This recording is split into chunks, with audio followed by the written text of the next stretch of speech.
tujuan pertamanya penyuci, pembersih bagi setiap mukmin yang menunaikan ibadah siam Ramadan dari aneka perbuatan yang tidak bermanfaat atau hal-hal kotor yang pernah berlangsung selama ia menunaikan ibadah siam Ramadan itu.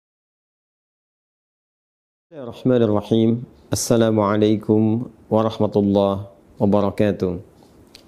Alhamdulillah wassalatu wassalamu ala Rasulillah wa ala alihi wa sahbihi wa man walah wa ba'd.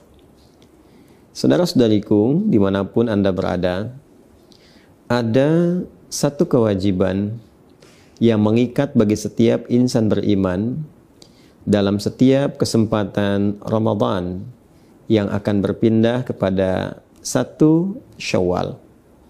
Kewajiban itu disebut dengan zakat fitri atau juga yang viral dengan sebutan zakat fitrah, yang batas pengeluarannya sebelum ditunaikan sholat sunnah Idul Fitri yang 2 rakaat itu. Zakat fitri seperti disebutkan dalam hadis Nabi SAW yang diviralkan sampai kepada kita melalui sahabat Ibnu Abbas radhiyallahu taala anhuma, ditujukan kepada 2 hal utama. Ibnu Abbas radhiyallahu taala anhuma menyampaikan bahwa farada Rasulullah sallallahu alaihi wasallam zakat al-fitri. Rasulullah sallallahu alaihi wasallam telah mewajibkan zakat fitri tuhratan lis-shaimi minal lagwi warafathi, sebagai 1 tujuan pertamanya penyuci, pembersih bagi setiap mukmin yang menunaikan ibadah siam Ramadan dari aneka perbuatan yang tidak bermanfaat atau hal-hal kotor yang pernah berlangsung selama ia menunaikan ibadah siam Ramadan itu. Tanpa disadari, kadang-kadang tersirat pikiran-pikiran yang tidak tepat, kata-kata yang kurang pantas untuk diucapkan, atau tindakan yang sebaiknya tidak dilakukan saat menunaikan ibadah siam, yang termasuk dalam kategori lagha dan rafat. Maka mengeluarkan zakat fitri ini otomatis akan menyucikan, membersihkan segala yang dinilai kotor dan kurang pantas tadi. Yang kedua, zakat fitri juga disebutkan di hadis ini tu'matan lil masakin, sebagai support makanan, sebagai support logistik bagi saudara-saudari kita yang tidak mencukupi, yang diistilahkan dengan kalangan masakin atau orang-orang yang masuk kategori miskin, yang kesulitan untuk mendapatkan logistik makanan di hari pada saat semestinya kita sudah tidak berpuasa lagi.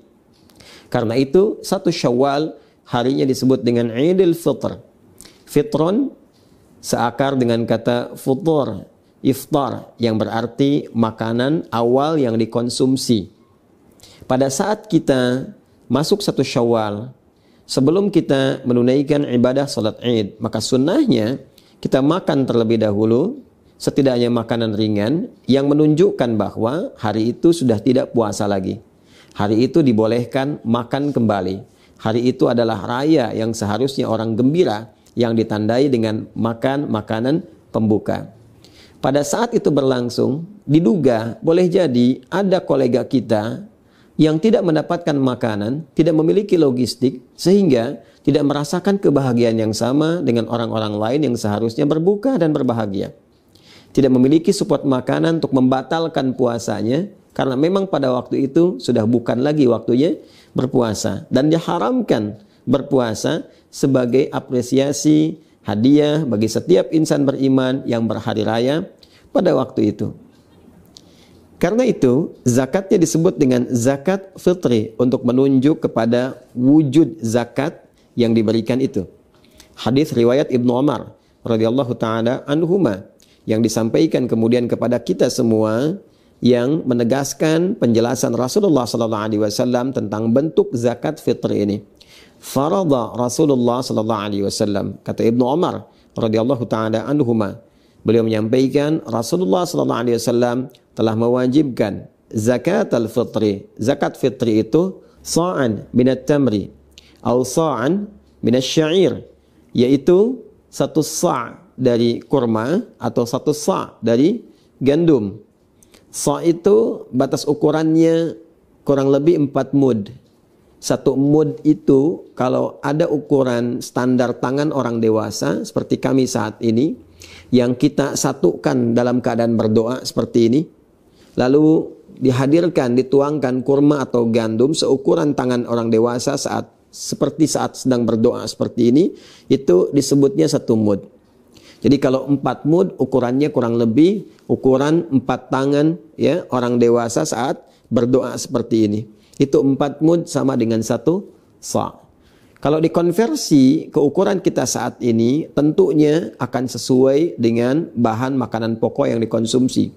Karena mayoritas ulama menilai bukan kurmanya, bukan gandumnya, tapi makanan pokok yang memang dikonsumsi oleh penduduk di negeri itu. Jika di Madinah pada masa itu makanan pokoknya kurma, gandum, dan di sini bahan untuk makanan pokok nasi kita yaitu beras, maka dikonversilah kemudian satu jenisnya dari kurma, gandum berupa makanan pokok kepada beras yang menjadi bahan makanan pokok di negeri kita. Lalu dikonversi ukurannya setidaknya ada sesuai dengan 2,5 sampai 3 kilo beras atau 3,5 liter. Kalau kita contohkan misalnya ini ada contoh ukuran yang 3 kilo ya. Ini kurang lebih 3 kilo. Ini beras yang sesuai dengan ukuran 1 sa' ya, 3 kilogram atau disesuaikan dengan 3,5 liter. Dan wujudnya teman-teman, bentuk isyaratnya kepada makanan pokok. Karena memang filosofi dari zakat fitri ini adalah memberikan kemampuan dan kesempatan kepada orang-orang yang tidak memiliki logistik makanan untuk mendapatkan support makanan itu agar ia bisa makan, bisa berbuka, bisa futur, bisa iftar, bisa fitrun ya, untuk makan dan menunjukkan hari itu hari bahagia, sudah bukan waktunya puasa lagi. Jika dulu kurma itu makanan yang siap santap, sampai sekarang hampir jarang orang yang memasak kurma karena sifatnya bisa langsung dimakan. Karena itu mudah dibagikan sebelum sholat 2 rakaat Idul Fitri. Maka boleh kita bagikan misalnya setelah sholat Isya di malam Id, kemudian bertakbir, kita bagikan, dan tentunya boleh saja kita sertakan juga makanan-makanan pendamping yang sifatnya memberikan warna dan rasa ketika digabungkan dengan makanan pokok. Misal, kita tadi ingin memberikan beras misalnya, kita berikan di malam Idnya. Lalu disertakan makanan-makanan lain pendukungnya seperti ikannya misalnya, kan? Atau misalnya hal-hal lain yang sekiranya bisa dipadukan dengan nasi ketika nanti beras ini dimasak. Dan pos untuk bisa menambahkan makanan-makanan tambahan tadi bisa kita ambil di skema infak. Jadi ada yang zakat di makanan pokoknya, kemudian infak untuk menyertakan sehingga menjadi bentuk sembakonya. Bisa kita sertakan misalnya minyak gorengnya, gulanya, sehingga ketika diberikan pada kalangan yang berhak menerima itu dari kalangan miskin atau masakin, maka dia menerima utuh dalam bentuk sembako yang disiapkan untuk keesokan harinya bisa dia nikmati. Jadi zakat fitrinya konversi makanan pokok, skema infak yang didapatkan selama Ramadan misalnya bisa disertakan ke dalam pelengkap dari makanan pokoknya. Itu spirit yang ingin kita sampaikan. Kemudian zakat fitri juga wujud fisiknya berupa makanan pokok, tapi hikmahnya yang sangat dalam juga memberikan dampak kepada nurani kita yang paling dalam, ke jiwa kita untuk kembali kepada keadaan bersih. Tadi, tahratan lis-shaimi, menyucikan, membersihkan bagi setiap orang puasa minal lagwi war rafath. Spiritnya, orang yang berzakat fitri itu, maka dia kembali menjadi keadaan yang bersih jiwanya, terbebas dari perbuatan-perbuatan yang tidak bermanfaat. Dan itulah fitrah setiap manusia, cenderung pada kebaikan, cenderung pada tuntunan syariat. Karena itulah zakat fitri ini, filosofinya, maknanya, hikmahnya disebut pula dengan zakat fitrah, untuk menunjuk kepada fungsinya. Bolehkah zakat disalurkan dalam bentuk uang, tidak dalam bentuk makanan pokok? Mayoritas ulama, jumhur ulama, terutama ulama Malikiyah, Syafi'iyah, Hanabilah, mereka semua sepakat menyampaikan bahwa zakat fitri disalurkan dalam bentuk makanan pokok karena tujuan pokoknya adalah mensupport logistik untuk bisa dikonsumsi sehingga dapat menunjukkan bahwa hari itu bukan Ramadan lagi. Hari itu waktunya berbuka, hari itu berhari raya, hari itu bergembira. Memang dari madhab Hanafi ada yang berpendapat kebolehan untuk bisa menyalurkan dalam bentuk uang. Namun ini dinilai oleh para ulama mayoritas sebagai pendapat yang lemah kiranya. Karena boleh jadi dikhawatirkan berpotensi bertentangan dengan tujuan-tujuan mula zakat fitri itu difardukan.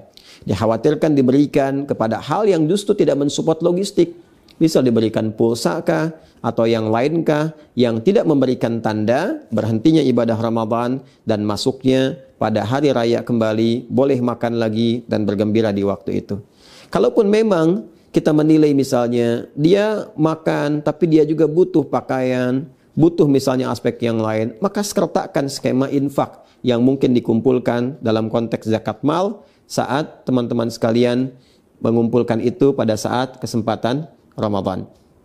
Karena itu, mari kita siapkan untuk mengeluarkan zakat fitri kita seukuran seperti yang tadi telah disebutkan, 2,5 sampai 3 kilogram beras kalau dikonversi ke beras. Kemudian bisa diiringi dengan makanan-makanan iringannya dalam bentuk nanti sembako yang mencukupkan untuk dinikmati, yang dipadukan dengan skema infak yang boleh jadi Allah titipkan kepada kita selama Ramadan ini. Mengikat kewajibannya bagi setiap insan beriman yang memiliki kemampuan logistik cukup untuk dirinya dan orang-orang yang dinafkahi dalam lingkup keluarganya. Ada kelebihan dari situ, maka itu yang kemudian digunakan untuk berzakat fitri yang berdampak kesucian, kemurnian fitrah kita sehingga disebut dengan zakat fitrah.